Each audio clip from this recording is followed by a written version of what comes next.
তো এই আমার রিপোর্টটা একটু দেখুন তো। দেখি।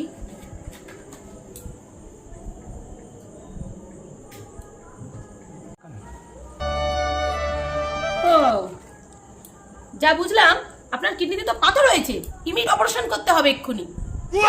কি কি বলছেন? এই দাদা, এই ডাক্তারখানা থেকে তুই চল। এই ডাক্তার ভালো না, তুই চল। তোর কিচ্ছু হয়নি, তুই চল। এই ওষুধটা দিলাম, খা ভাই। ভেতরে পাথর কি, ইট বালি সিমেন্ট সঞ্চি যা আছে সব গলে যাবে, খা।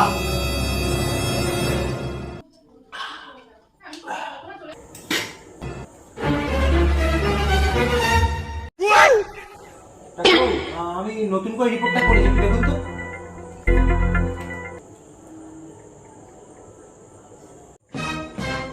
সর্বনাশ, আপনার তো কিডনির সাথে সাথে লিভারটাও গেছে। এখন তো ইমিডিয়েট অপারেশন করতে হবে আপনাকে।